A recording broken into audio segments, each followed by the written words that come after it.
Graças a Paz, queridos, boa tarde. Pastor Valdinei Pereira aqui em mais um episódio do nosso podcast, Indo Podcast. Hoje estou na companhia da minha querida esposa. Boa tarde, graças a Paz, esposa amada. Boa tarde, graça e paz a todos. Shalom. Estou eu de volta aqui, depois de um tempinho.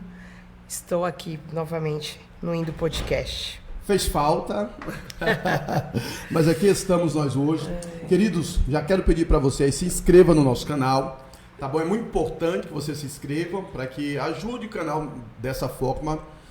Curta o vídeo, mande aí o vídeo aí para o grupo de família, o grupo de amigos, mande aí, tá bom? Fica o nosso abraço aqui a você que nos acompanha pelo nosso canal do YouTube, você que está nos acompanhando também pelo Facebook da igreja, a Igreja Jesus Cristo Reina, a igreja que eu pastoreio ali na cidade de Sorocaba. Um beijo no coração para você, você que nos acompanha pelo Facebook da Rádio 87, sempre bom ter você aqui, e você da rádio também, que graças a Deus a gente ainda tem um público que acompanha pela rádio. Verdade. Tá? Muito boa tarde, seja muito bem-vindo, fique conosco aí nesta quase uma hora, que vai ter muita coisa boa, e o assunto hoje vai ser sobre o machismo na Bíblia, né? A Bíblia é machista, né? Existe esses traços de machismo na Bíblia. Por quê? Porque quando a gente conversa com algum público especificamente, essa é a ideia que alguém quer trazer. Não, a Bíblia é machista, pastor. A Bíblia ressalta demais, diminui o papel da mulher, humilha a mulher e coloca o papel do homem lá em cima. Então é sobre isso que nós vamos falar. O tema é uma pergunta, tá bom? A capa do vídeo está aí. A Bíblia é machista? Ou o machismo na Bíblia? Está com a interrogação no final. E aí, pastora Cláudia, a Bíblia, ela é machista? Tem machismo na Bíblia? Você acha que Deus é machista? É forte esse tema, né? E a gente vê muito isso é polêmica, né? Isso é polêmica e é um assunto que existe, assim, vou expor minha opinião. Eu vejo assim, Deus no Novo Testamento, né? Deixa bem que as mulheres acompanharam o ministério de Jesus, né? Jesus deixa bem claro que as mulheres ajudou muito na parte, como que eu falo? Exterior, né? Externo do ministério. Isso. E hoje em dia a gente vê aí muitas mulheres liderando, né? Tem essa polêmica da mulher ser pastor ou não, né? Mas a gente vê que Jesus deixa bem claro no Novo Testamento que as mulheres são importantes, sim, dependendo do ponto de vista que você vê uma mulher num posicionamento ali liderando, né? Se ela estiver fazendo tudo isso direcionado pela palavra de Deus, eu não vejo assim machismo nenhum, né? A gente sabe que tem o papel do sacerdote, sim, e tem a mulher ali como uma ajudadora, né?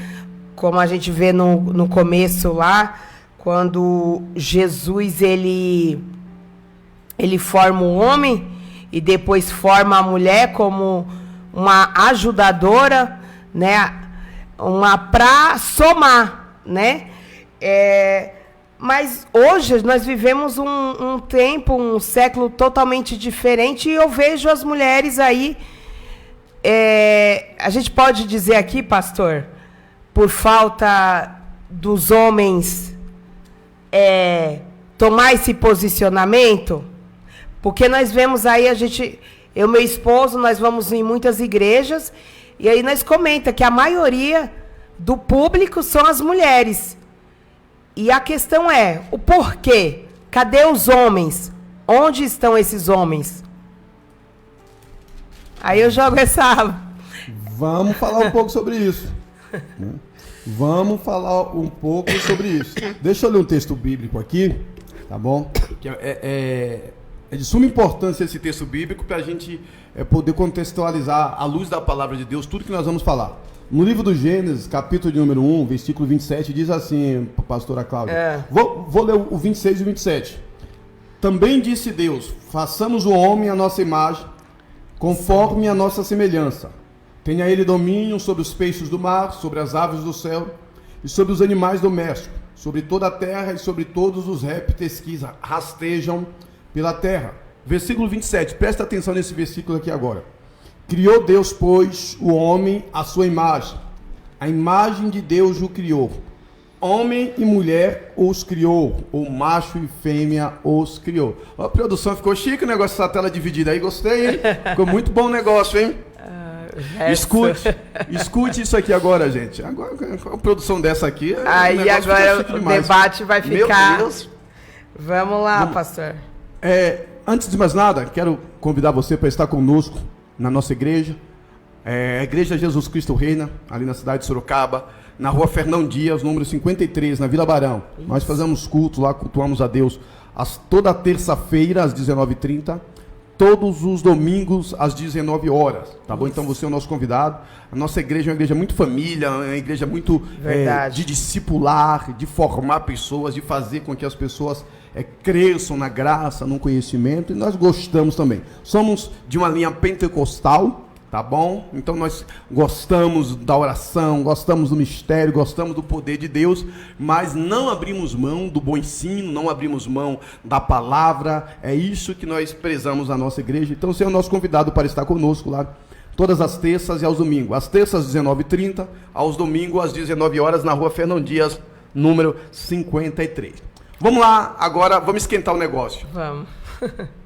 Como que fica a questão do machismo na Bíblia? Se Deus criou o homem e Deus criou a mulher e a imagem de Deus os criou. Então note, Deus ele já cria ambos com um propósito. Tanto o homem como a mulher, eles são aqueles responsáveis por implementar aqui na terra o propósito de Deus. Certo. Não é só o homem, ou também não é só a mulher.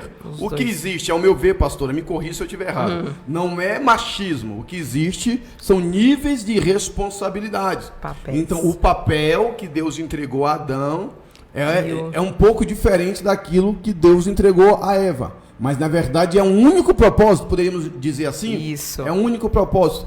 Então, o porquê eu te pergunto, por que muitas vezes nós vemos mulheres, até cristãs, pasme, tá, dizer que a Bíblia é machista? Eu vou me arriscar a dizer, porque elas querem usurpar o papel do homem. Esse é o problema. Forte. Por quê? Porque quando a família, o casal, ele peca lá no Jardim do Éden, note, aí tem aquela discussão, mas foi Eva que comeu e depois chamou Adão e tal. É um detalhe, mas eu acho que o mais importante aqui é que quando Deus chegou e falou, Adão, Adão, aonde estás? Você comeu do fruto que eu falei para você não comer? Deus procurou quem? Adão. Deus procurou Adão, por quê? Primeira responsabilidade para cuidar e guardar o jardim era de Adão. Então existem níveis de responsabilidade. Existe, como a gente brincava, né? Ado. Cada um no seu quadrado. Você entende?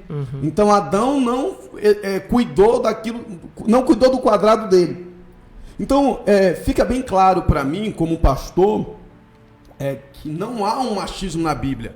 Agora, se você me perguntar, existe pessoas machistas na Bíblia? Existe, horas. Como existe na igreja hoje, como existe no Brasil, como existe em Israel. Existem pessoas machistas em qualquer lugar. Assim como existe o oposto da pessoa machista. A feminista. Ué, o feminismo hoje já disse, e aqui eu quero parafrasear uma frase do Papa Francisco, tá bom? Ele falou o seguinte há uns anos atrás, depois ele se retratou, né? Mas ele falou o seguinte, que o feminismo é o machismo de saia. O machismo é algo bom? Não. E o feminismo é algo bom? Não. Também não. Também não. Mas eu quero só demonstrar para você, tá bom? Porque muitas vezes as mulheres seculares, o que é uma mulher secular? É uma mulher que não conhece a palavra de Deus. Elas dizem que a Bíblia é machista. Mas até aí tudo bem, menos mal. Mas o problema é quando mulheres cristãs né, começam a endossar essa narrativa, tá bom? E geralmente esse tipo de mulher cristã que diz que a Bíblia é machista, ela nunca leu a Bíblia. E quando eu falo nunca leu a Bíblia, não é ler um versículo, é pegar a Bíblia de Gênesis, Apocalipse para ler, pastora. Tá? É pregar a Bíblia, porque você que é cristã, o mínimo que você tem que fazer, você homem ou mulher, é conhecer tua regra de fé e prática, que é a Bíblia Sagrada, meu filho. Certo. Então o mínimo que você tem que fazer é estipular uma meta de todo ano você ler a Bíblia de Gênesis e Apocalipse. Então, geralmente, as pessoas que dizem que a Bíblia é machista, e as mulheres, elas nunca não pararam para ler a Bíblia inteira. E eu queria que a gente falasse um pouco sobre o papel de mulheres na Bíblia Sagrada. Que a gente desse alguns exemplos, só para a gente deixar bem claro aqui para o pessoal do nosso podcast, da rádio, do Facebook, que as mulheres sempre tiveram um papel de muito destaque no plano de Deus, né? Desde o começo até os dias de hoje e até provavelmente o reino do milênio de Cristo aqui na Terra, as mulheres têm e terão, continuarão a ter um papel muito importante no reino de Deus. Primeira mulher da Bíblia que a gente precisa fazer menção, a esposa de Adão. A esposa de Adão. Você sabia, um detalhe, que ela só recebe o nome de Eva depois do pecado? Depois do pecado. Guarde essa. Antes de ela ter pecado, eles estavam tão unidos no propósito, no mesmo propósito, que ela não tinha nome. Era varoa. E na verdade, até a questão do nome Adão, dizem que é um adjetivo, né? Adão, terra, Adamar, né, terra ou vermelho, não seria um nome, seria, né? Isso, um adjetivo, né? Eva também, você vê que Adão vai dizer que ela é mãe de todos os seres viventes. Então você vai ver que antes do pecado eles estão tão unidos que não tem essa separação de nome. Entendi. Então ela vai gerar os filhos, ela vai ser a mãe de todos os seres viventes. Ela carrega esse título, essa responsabilidade, ela carrega essa dádiva. Então Deus já começa criando a mulher, colocando a mulher numa posição de destaque. O homem não gera, meu amigo. Adão não ia gerar filhos. Adão não ia parir, né? Então a mulher já nasce de Deus na terra em uma posição de destaque. E você vê que ela vai ter filhos, né? Ela vai criar os filhos, ela vai educar os filhos. Então a gente já começa a perceber que o plano de Deus nunca foi colocar uma mulher acima e o homem abaixo, ou o homem acima, ou a mulher abaixo. Não. O plano de Deus é que os dois vivam o propósito. O propósito. Concorda, pastor? Ou discorda? Você como a representante das mulheres aqui no podcast. Eu concordo, por causa que não tem como contrariar a palavra de Deus, sendo que exatamente Deus, primeiro ele forma o homem, e do homem, da costela do homem, ele faz a mulher. Olha que interessante.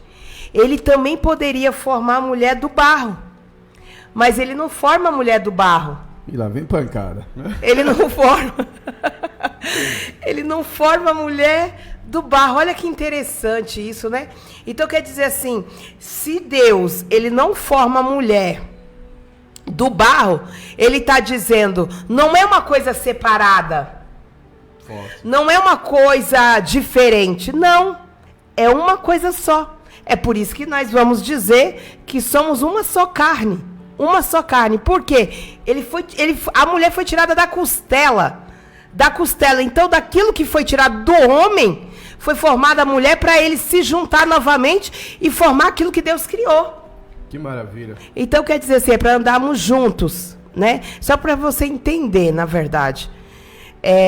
Nós não estamos querendo aqui fazer uma concorrência, né? Entre homem e mulher. Jamais isso. E eu parabenizo essas mulheres que estão aí à frente do trabalho. Eu faço o trabalho ali junto com meu esposo, mas nessa forma, nós trabalhamos juntos. Ele é o meu pastor, eu sou a ovelha dele, né? Mas assim, estou ali como ajudadora e prestando serviço também para as mulheradas também, direcionando tudo à luz da palavra, tendo cada um o seu papel. Ele é o pastor e eu sou a ajudadora dele, né? Eu tendo um papel de administrar. Muito bom isso aí, né, pastor? Mas uma só carne, trabalhando junto para que o propósito do Senhor continue. É isso. E isso fica tão claro nessa questão de papel que você vê falando do Jardim do Éden ainda, que Adão, ele tem essa responsabilidade, esse peso, e Eva, você vê que ela é administradora. É ela que administra a casa, é ela que administra o lar, é ela que administra tudo. Né? Mas vamos para uma próxima mulher na Bíblia Sagrada? Primeira mulher numa posição Sara? de destaque que Deus colocou. E agora nós vamos ver uma segunda mulher. Né? Uma segunda mulher que é quem? Mas, vamos pegar um parênteses aqui. Todo mundo fala de Noé. Também. Noé foram séculos construindo aquela arca. Agora, para ele ter construído aquela arca, certeza ele deve ter tido um apoio gigante da mulher. Da mulher, é verdade. Ele deve ter tido uma estrutura familiar fascinante. E isso fica tão claro que ele prega. Ninguém acredita nele, mas a família acredita. Família. Os filhos acreditam. No que ele, a esposa acredita, os filhos acreditam. Então, para ele poder se dedicar naquela missão, o nome da mulher dele não aparece, mas certamente que o papel dela foi tão importante quanto o dele. Porque todo homem, gente, que não tem uma estrutura familiar e uma esposa sábia, é questão de tempo dele ruir. É questão de tempo dele não conseguir administrar, de não conseguir lidar com algumas situações, porque é necessário uma esposa, é necessário uma mulher, lado a lado, não é à frente, não é atrás, né? É lado a lado em tudo, seja na casa, seja no trabalho, seja na igreja, no ministério, enfim. Verdade. Então, segunda mulher, esposa de Noé. Agora vamos para a terceira mulher, pastora. Sara. Sarai. Né? Sarai. Olha que interessante, pastora. As pessoas só olham para a mudança do nome de Abraão, né? Que Abraão se chamava Abrão. Mas sabia que Sara também ela se chamava Sarai? Então Deus também coloca Sara na posição de destaque e muda o nome dela. Ela poderia ter mudado, né? Ela não está pegando carona no propósito de Abraão, não. Ela está fazendo parte do propósito de Deus. Porque o propósito não é apenas para Abrão que vira Abraão. Não, o propósito é para Abraão e Sara. É para Abrão e Sarai. Então, essa mulher tem um papel fundamental no ministério desse homem. Essa mulher, essa esposa, essa mãe. Note, ela tem um único filho, que é Isaac. E ela é responsável por cuidar, por criar, por ensinar, por orientar Isaac. E a Bíblia deixa isso muito claro. Né? Se a Bíblia fosse ou respaldasse o machismo, a Bíblia ia deixar Sara de lado. Ia só falar de Abraão. Ia focar só em Abraão. Isso é tão importante que você vai ver em uma determinada passagem, quando o anjo está falando com Abraão, ele está observando o que Sara está fazendo. Ele falou, fala para Sara que ela também vai ter um filho. Porque ela está rindo, mas ela vai ter um filho. Então a promessa também era para ela. Era para ela também. Era para seguir ela. Então você vai ver que fica muito claro, tanto na vida de Adão, de Noé, tanto na vida agora de Abraão, né? Eva, a esposa de Noé, que a gente não sabe o nome, e a esposa de Abraão, o papel de destaque que Deus coloca às mulheres. E detalhe, era um papel que para a sociedade da época, para os outros povos, era totalmente contrário. Para as outras nações, as mulheres eram rebaixadas mesmo. Só que no plano de Deus, as mulheres têm um papel de destaque. Né? Tem um papel de muito destaque. Eu quero abrir aqui de novo, para dar um salto lá na frente, pastor, depois você volta, falar sobre as filhas de Zelofeade.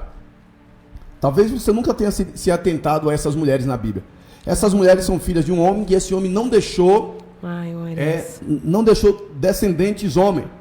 E geralmente ali, como o homem era o que plantava, o homem era o que arava a terra, o homem era o que ia para a guerra. Provia, né? Isso, fazia parte braçal. A descendência de Zelofeade, que era o pai, ia acabar. Porque não tinha nenhum filho homem.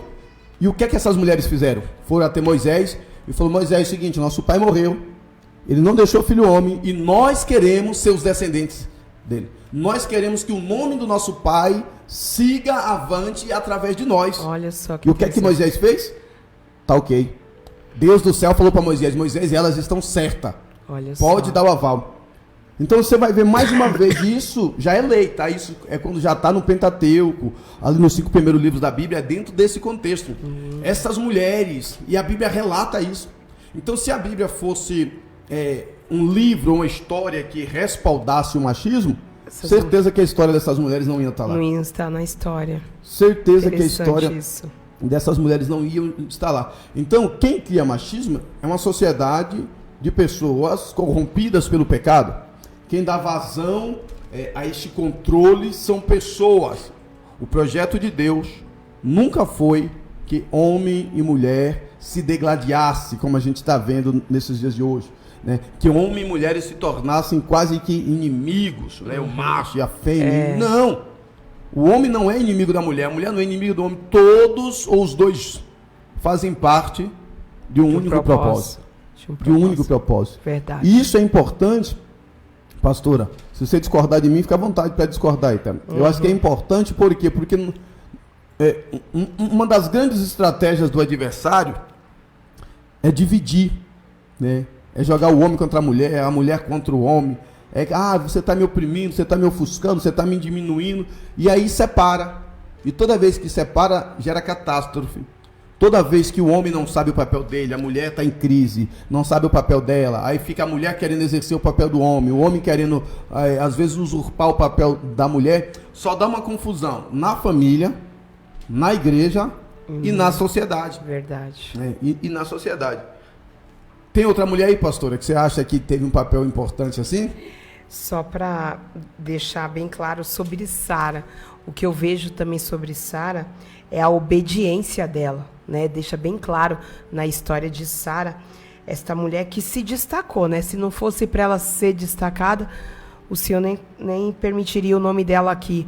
Eu vejo ela numa obediência, né? E nem por isso ela foi desmerecida, ela teve um papel importante para Abraão, né? Que chega a certo momento que Abraão até fica constrangido quando ele mente lá para os Egito, né? E o posicionamento dela de aceitar, ele mentiu, mas ela aceitou por obediência e depois ele reconhece o erro dele, né? Reconhece o erro dele, mas você vê que em todo momento ela não vai lá tomar um posicionamento na frente dele, reclamar, falar, não, olha, sei isso. Não, ela ficou assim ali, quietinha na obediência e ela traz este papel assim, da mulher, um posicionamento da obediência, que você ser obediente não é você ser humilhada. Você obedecer não é estar diminuindo o papel da mulher, não, é uma mulher sábia. E entender que tem um propósito e você tem um papel nesse propósito. Você saber se colocar no momento certo, sem querer, como fala, se aparecer, né? Porque a gente vê aí, a gente nem vai entrar em tantos, falar em outras coisas aí, porque tá difícil. A mulherada tá se rebaixando cada vez mais e isso é muito triste de ver. Complicadíssimo, né? Mas vamos avançar, que o tempo não nos espera. Além de Sara, nós vamos ver na Bíblia Sagrada uma outra mulher que teve um papel muito, muito, muito fundamental, Rebeca. Nós vamos ver Rebeca. Rebeca foi esposa de Isaac. Né? Então você vê que a Bíblia coloca essa mulher numa posição de destaque. Também. A Bíblia fala de onde ela veio, quem era ela, quem era o seu pai. A Bíblia fala os filhos que ela teve. Então você começa a perceber na história cronológica bíblica que Deus sempre honrou as mulheres. Destacando as mulheres. Sempre. As mulheres sempre tiveram em posição de destaque. Nenhuma sociedade discute isso. Nenhuma sociedade que fora dos padrões bíblicos, eles não tratavam a mulher assim. Eles não tratavam o povo de Ur dos caldeus, de onde Abraão saiu, eles não tratavam a mulher como Abraão tratava a mulher dele, não. Tratava de uma forma terrível. Só que Deus veio em regras mostrando, não, as mulheres têm que ser tratadas dentro do propósito. Além de Rebeca, nós vamos ver dentro dessa sequência cronológica, nós vamos ver Raquel. Raquel era a esposa de Jacó. Raquel também, a Bíblia fala o seu pai, a sua mãe, tal. Ela tem um papel muito importante. E olha só que eu já dei aqui ao menos 5 mulheres Eva, mulher de Noé, Sara, Rebeca e Raquel. 5 mulheres, e isso não cheguei nem perto ainda do que tem para falar. Tá? 5 mulheres na Bíblia que tiveram papéis importantíssimos. E a Bíblia relata isso. Então eu quero dizer para você, se a Bíblia fosse machista, ela jamais traria essa posição de destaque que as mulheres tiveram. Eles iriam relegar a mulher, ali, a mulher de Jacó, a mulher de Abraão. Não ia nem mencionar o nome. Verdade. Mas eu estou te mostrando aqui o fundamento que tem. E por que isso é importante, querido? Porque há um movimento social, desde os anos 70 para cá, mais ou menos, né, fundamentado por uma tal de Simone Beauvoir. Não sei se é assim que pronuncia, né? Que é esse feminismo, né? Trouxe algumas coisas boas? Talvez, mas é inegável a destruição que isso trouxe. E um dos argumentos que eles trazem, pastora, é que a Bíblia é um sistema patriarcal machista. Que a Bíblia, a religião é um sistema patriarcal e é machista. Aí, com base nisso, eles vêm estimulando a rebeldia das mulheres, vêm estimulando coisas como aborto e coisas nesse sentido, e tudo com o objetivo de destruir, né, a família. A família. É sempre isso, querido. O objetivo final não é trazer benefício para a mulher. Não, o benefício final é destruir famílias. É destruir. Por que quer destruir família? Porque a família é um projeto de Deus. Projeto de Deus.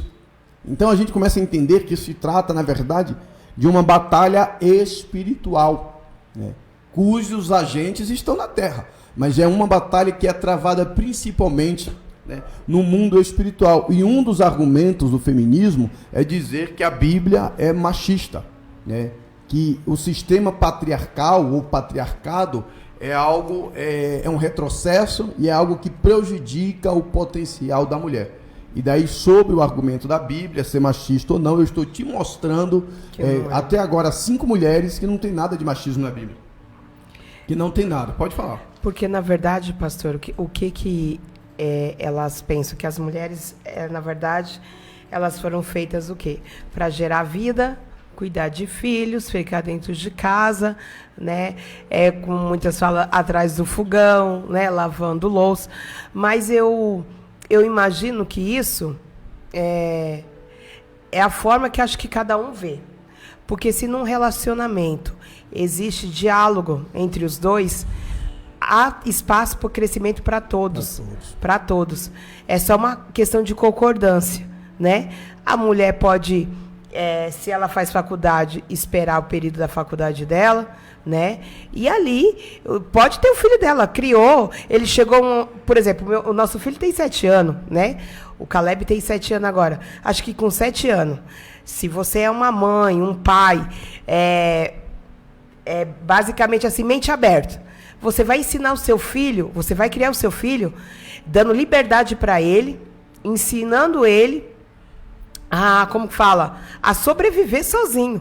Porque a mãe não vai ficar ali todo o tempo, na verdade, né? Então, se você cria o seu filho, dando as diretrizes para ele certinho, vai chegar um período que ele vai falar assim, mãe, eu não preciso mais de você, que eu vi meu filho com 7 anos. E isso que você está tocando, pastor, é muito importante porque, olha que interessante, quando houve a divisão ou a separação no Éden, a consequência que a gente viu logo na sequência foi um filho matando o outro. Matando o outro. Então, quando há uma desestruturação dos papéis na família, entre casal, dá uma consequência, uma catástrofe na vida dos filhos. Dos filhos. Então, quando uma mulher ela entra nessa situação, meu marido está me oprimindo, e não vou ficar me sujeitando a isso, tal, tudo bem, é uma escolha de cada um. Deus nos deu essa liberdade de escolher. Mas se essa pessoa tem filho, os primeiros a pagar o pato, ou a pagar o preço e sofrer a consequência disso, serão os filhos. Né? Hoje, por exemplo, eu sou advogado.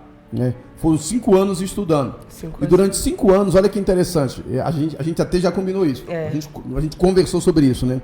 Durante 5 anos, toda a minha família se preparou para me dar o suporte para eu estudar. Então foram 5 anos.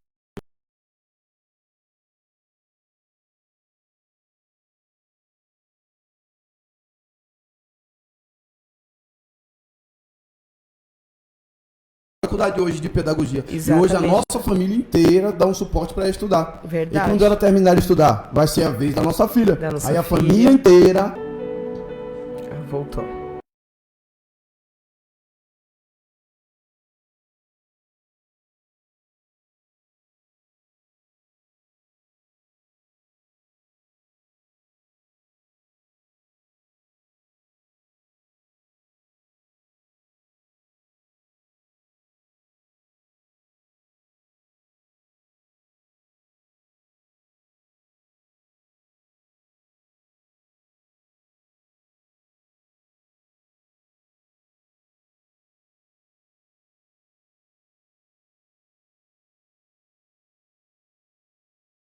Voltamos? Voltamos. Como que eu... Então, retomando aqui. Vai. Então, a família nossa está se preparando para isso. Então, hoje nós dedicamos nossos esforços à formação da Cláudia, da pastora. Ela vai terminar e nós vamos se reunir para dedicar os nossos esforços para a formação da nossa filha. Depois da nossa filha, nós vamos se reunir para dedicar o esforço para a formação do nosso filho. Para quê? Para que todo mundo se forme. Para que todo mundo esteja no mesmo patamar, no mesmo nível. Verdade. Não existe pastor Valdinei acima da pastora Cláudia. Não existe pastora Cláudia acima do pastor Valdinei. Não, exatamente. Nós estamos todos no mesmo nível, no mesmo propósito, para levar esse propósito chamado família ao potencial pleno, em termos de felicidade, de prosperidade, de saúde. E nós precisamos entender isso. E nós nos pautamos tudo pelas Sagradas Escrituras. E dando continuidade, dando responsabilidade para a criança logo cedo, mostrando para ela que ela tem responsabilidade, né? E ela tem que fazer, independente da idade, né? As crianças, é muito pequenininho. Não, imagina. Você vai ver que quando ela crescer, isso vai fazer uma grande diferença na formação dela. Eu, graças a Deus, assim, não é mérito meu, mas mérito do Senhor também. Na pandemia, o meu filho João Caleb, eu comecei a dar atividade para ele dentro de casa, e hoje ele me agradece. Ele falou assim: mãe, obrigado por você ter pegado no meu pé, porque ele voltou para a escola lendo, ou escrevendo já, e todas as atividades que a professora dele passava na escola dele, ele falava, ele já sabia, ele fazia a lição rapidinho.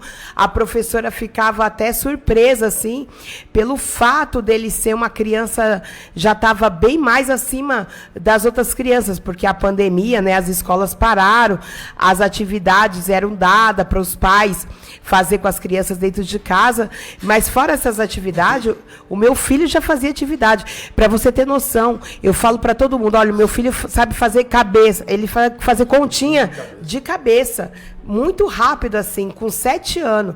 Então, assim, esse negócio, eu não vou ter filho porque vai me atrapalhar. Não, a criança é uma bênção, se nós sabemos como educar eles não vão tomar tempo. Hoje, eu estou trabalhando para a glória de Deus, né? O meu esposo aí advogando, o meu filho com 7 anos, minha filha com 12 anos. Os papéis deles, eles sabem o que eles têm que fazer dentro de casa, eles têm responsabilidades. E através dessas responsabilidades, hoje eu vejo eles crescendo naturalmente, e eles vêm entendendo o plano de Deus nas nossas vidas. E assim, as coisas correm naturalmente dentro de casa, sem nenhuma complicação, por causa que a gente entendemos os nossos papéis. Muito bom, né? Isso aí, muito bom isso aí.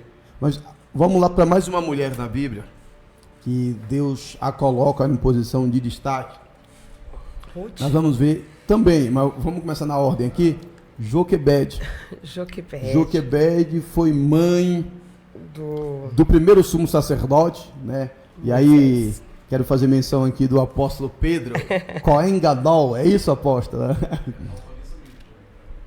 O sumo sacerdote, essa mulher teve um papel significativo para criar um filho, para gerar um filho. Olha que interessante. Ela foi mãe de uma profetisa, que era Miriam. Ela foi mãe de um sumo sacerdote, que foi Arão. E foi mãe de um profeta que os judeus consideram talvez o maior, que foi Moisés. E tudo isso por causa de uma mulher que decidiu ser mãe, que decidiu ser esposa, que decidiu viver o propósito dela. Como que a Bíblia poderia ser machista? Olha a posição de destaque que Deus coloca essa mulher. Se ela não quisesse gerar, né, pastor? Imagine. Olha a posição de destaque. Aí você vem me dizer, a Bíblia é machista? Não, não é machista. Senão jamais ia ficar ressaltado ou registrado, né, a conduta dessas mulheres, o nome, a origem, o que elas fizeram, né, pelo povo de Israel e, consequentemente, pelos cristãos, né? Verdade. Porque Jesus, ele é judeu. Jesus, ele veio de Israel. A Bíblia que nós portamos, ela veio também dos judeus, né? Então, se Joquebede não tivesse tido o seu papel, eu não sei o que seria de nós hoje. Né? Então, você vê uma outra mulher com um posicionamento de muito destaque. Muito destaque. Aí, sem falar na esposa de Moisés. Lembra o nome dela, não? Zípora. Zípora. Que é outra mulher que a Bíblia cita nome. Ela teve 2 filhos com Moisés, né? Gerson e Eliezer, que foram também assim filhos que deram sequência ali ao ministério, que ajudaram, apoiaram Moisés. Mas mais uma vez, você vai ver dentro da cronologia bíblica, Deus mandando deixar registrado o papel que cada uma dessas mulheres tiveram. Você vai ver na passagem do Mar Vermelho. Olha que interessante isso aqui. Miriam exercendo um papel de liderança, né? Quando passa-se o Mar Vermelho, abre-se, eles atravessam, Miriam pega o seu tamborim e o que é que ela faz? Ela toca. Ela toca e ela toca na posição de liderança, porque as demais mulheres estão seguindo ela. Então você, mulher que lidera, você precisa liderar segundo os princípios de Deus, para que você não leve e não conduza essas mulheres a serem mulheres insensatas, a serem esposas insensatas ou mães insensatas. Então você que é pastora, que é líder, mulher, você não pode comprar essa falácia do feminismo e achar, não, a Bíblia é um pouco machista mesmo, e com isso você contaminar a mente das suas lideradas a tal ponto que você crie mulheres que vão se rebelar contra o propósito de Deus, né, contra a ideia que Deus tem para ela. Miriam pegou o tamborim, pastora, e liderou as mulheres a adorar a Deus, a honrar a Deus, né, a exaltar o nome do Senhor. E isso ela fez, liderando, exercendo esse papel de liderança, durante boa parte do percurso no deserto. Durante boa parte. E aí existem inúmeras outras mulheres na Bíblia Sagrada, gente, que têm esse papel. Mas agora, o tempo já não é mais tão oportuno para a gente. Eu quero pular lá para o Novo Testamento. Mas vamos falar. Você me olhou com essa cara aí. Ela quer falar de Esther. Eu vou deixar ela falar de Esther, de Ruth. Não é nem de Esther. Quando você falou de Zípora aí, o que a gente está falando de família. E Zípora, ela apoiou Moisés. Ela apoiou, né? Porque quando foi para Deus enviar Moisés lá, ele já estava com uma família formada, né? Então imagine se Zípora fosse contra a Deus, né, o chamado de Deus para Moisés, e falasse, não, Moisés, vocês não vai não, porque tem seus filhos aqui, e você tem essa responsabilidade. Mas não, ela simplesmente deixou fazer o ID do Senhor, mas certamente ele não esqueceu da família, porque você vai ver que depois ela vai e acompanha Moisés, né, na trajetória. E entendendo que era o propósito, né? Era o propósito. Não teve divisão. É engraçado que a mulher de Moisés não era nem do Egito nem de Israel, né? Era exatamente. Uma mulher cuxita, né? Exatamente. Você vê como que é, como Deus não une pessoas, Deus une propósito. Eu quero dizer para você que nos acompanha aí, querido, o teu casamento é um propósito. A tua esposa é propósito de Deus, o teu marido é propósito de Deus. Então, se porventura, mulher, você estava tendo alguma resistência de se lançar, ou achando, a Bíblia é machista, por que isso, por que aquilo, comece a olhar para o que Deus te entregou. Verdade. Né? Você faz parte do propósito de Deus. O propósito não é com o teu marido. O propósito não é com você. O propósito é com vocês. Verdade. Gênesis 2, 23, 24, né? Portanto, deixará o homem, pai e mãe, e unir-se à sua esposa ou à sua mulher, e ambos serão uma só carne. Então, é uma só carne para viver um propósito. Deus não tem 2 propósitos num casamento, na família. É um propósito. E nós precisamos entender isso. E arrancar de dentro da nossa mente alguns vermes, alguns germes, algumas bactérias sociais que foram lançados por esse movimento feminista, que está atrapalhando, estão dificultando o caminhar desse propósito de Deus aqui na terra, que é a minha e a sua família. Ruth é uma outra grande mulher. Ruth era moabita, mas ela tem um posicionamento, olha que interessante isso aqui, ela entra na linhagem de Jesus. Só que antes de Ruth tem uma outra mulher. Agora, essa vai doer. Josué, capítulo de 1 ao 6 ali, isso. Raabe. Raabe, olha como a Bíblia chama essa mulher. Raabe, a meretriz. Raabe era uma prostituta antes do povo de Deus chegar lá. Morava em cima dos muros de Jericó. Então o povo de Jericó tratava ela como uma prostituta. Mas a partir do momento que chegou o povo de Deus lá, meu amigo, essa mulher tomou uma outra história. A família dela foi livrada, a família dela foi salva, e ela também entra na linhagem de Jesus. Aí você vem dizer pra mim, a Bíblia é machista? Se a Bíblia fosse machista, você acha que a Bíblia ia dar nome a uma ex-prostituta? Verdade. A Bíblia ia narrar o grande feito de uma ex-prostituta? Não ia. Na verdade, muda a história, né? Uma ex-prostituta que não era nem do povo de Israel. Mas quando ela entra, recebe, entende o que Deus está fazendo, Deus muda a história dela, e Deus coloca essa mulher, querido, talvez na galeria ali de heróis e heroínas da fé. Verdade. Né? Porque através do posicionamento dela, aqueles espias foram salvos. E a Bíblia relata, e ela é uma das que entra na genealogia de Jesus. Coisa linda, né? Talvez de todas as mulheres do Antigo Testamento, a história de Raabe seja a mais marcante. Porque eu volto a repetir, até o povo de Deus chegar, ela era uma prostituta. Uma prostituta. Mas quando o povo de Deus chegou, ela casou, ela teve filhos, abandonou a prostituição, ela já não era mais vista como um objeto. Então, antes da palavra de Deus chegar em Jericó, todos os homens olhavam para Raabe como uma prostituta. Quando a palavra de Deus chegou e ela entrou, e o governo de Deus entrou em Jericó, Raabe já não era mais uma prostituta. Raabe se tornou uma mãe de família, Raabe se tornou uma esposa, Raabe se tornou uma das grandes mulheres da Bíblia, porque nós servimos a um Deus que muda a história de quem entende o propósito. Aí nós vamos para Ruth, também uma história fascinante, pastora Cláudia. Maravilhosa. Era moabita, vinha de outra terra e foi aceita dentro do povo de Deus. Verdade. E entra também na linhagem de Jesus. O que falar de Esther? Esther. A mulher que salva uma nação. Salva uma nação. Esther foi a mulher pela qual a nação de Israel foi salva. E essas mulheres, elas nunca quiseram usurpar o papel dos homens. Verdade. Essas mulheres na Bíblia, elas nunca quiseram tomar para si o papel que era do homem. Sem falar de Débora, lá no livro de Juízes também. Também. Era profetisa que se assentava embaixo da sua palmeira para julgar. Ou seja, a mulher se tornou uma referência. Olha, Débora, juíza, imagine. Todo mundo ia para lá para consultar quem? Débora. Queremos ouvir a opinião de Débora. Queremos que Débora consulte a Deus. Ô Débora, o que é que você fala sobre isso? Ô Débora, me dá sua opinião sobre isso. E foi um homem, né, que foi pedir ajuda a Débora, né? Baraque. Então note, eu estou lhe dando uma visão bíblica sobre a mulher que talvez até hoje você não tinha percebido. Esther, queridos, foi uma salvadora, entre aspas, né?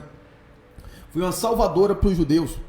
Essa mulher foi uma grande mulher de Deus na história do povo de Israel. Através dela, a nação inteira foi livre. E aí, no mínimo, já são 10 mulheres que eu estou te falando aqui, que talvez você nem sabia do papel e que a Bíblia relata as histórias dessa mulher. Agora vamos correr para terminar, pastora. Deixa eu só colocar algo aqui que veio aqui interessante. O movimento, nós temos esse movimento feminista e a Bíblia diz da multidão. Se a gente fazer uma comparação, a multidão era poucos que só tinha mudança quem saía da multidão. Aí uma pergunta que não quer se calar: o movimento muda?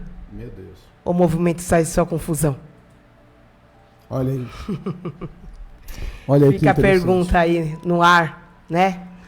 Você que está confuso aí, né? Você tem a escolha. Porque quem estava na multidão não se destacou.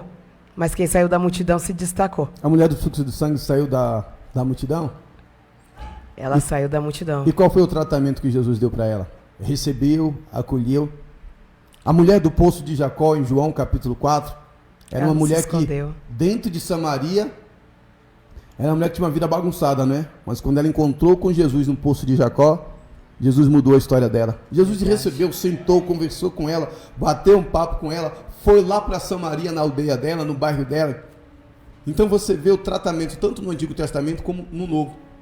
Uma que é a própria história de Maria, né? Que é biologicamente, ela é a mãe de Jesus. Então você já começa o Novo Testamento vendo que essa ideia de machismo na Bíblia já é desfeita, né? Já é desfeita. Você vê Maria e você vê Isabel, os evangelhos ali. Uma é mãe do precursor de Jesus, que é João o Batista, e a outra é a mãe do próprio Jesus. Né? E você vê na Bíblia, você está aberto aí? Está aberto? Nós vamos ter uma mulher chamada Cláudia, Maria Madalena. Essa Maria Madalena na Bíblia Sagrada, irmão, essa mulher aqui, eu tiro o chapéu para ela. Priscila, Áquila. Essa mulher chamada Maria Madalena, talvez você não tenha se atentado. Ela está aqui. Ela leva esse nome Maria Madalena por causa do povoado dela, né? Maria de Magdala. A Bíblia diz que Jesus expulsou 7 demônios dessa mulher. Essa mulher vivia na prostituição. E quando ela conhece Jesus, Jesus muda a história dela e o nome dela está aí. O nome dela está aqui. O nome dela está aí como uma das mulheres mais importantes do ministério de Jesus. Você sabia que quando Jesus morreu, a maioria dos discípulos picaram a mula?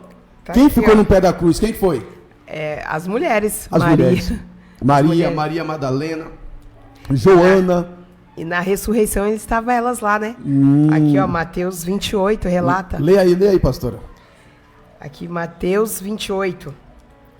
No findado sábado, ao entrar o primeiro dia da semana, Maria Madalena e a outra Maria foram ver o sepulcro.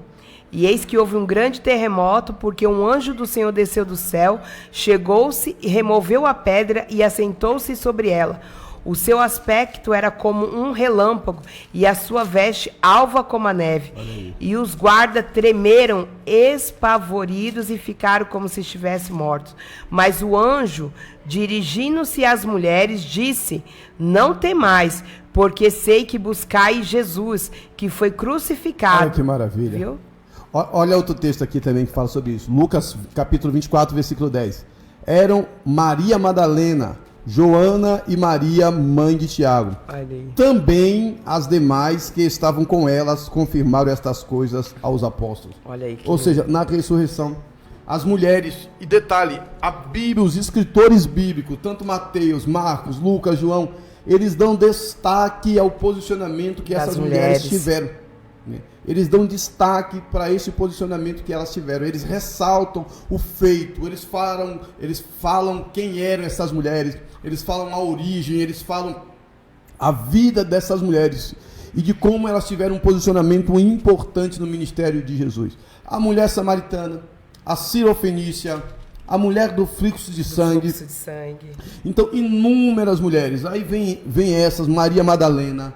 Vem as irmãs de Lázaro, Marta e Maria, que Jesus ia lá, ficava na casa delas, né, juntamente com Lázaro. E você vai ver também nas cartas de Paulo escrevendo, contando, elogiando o trabalho das mulheres. Priscila, Joana, sabe, mulheres que tiveram papéis significativos na Bíblia, e a Bíblia deixa claro isso.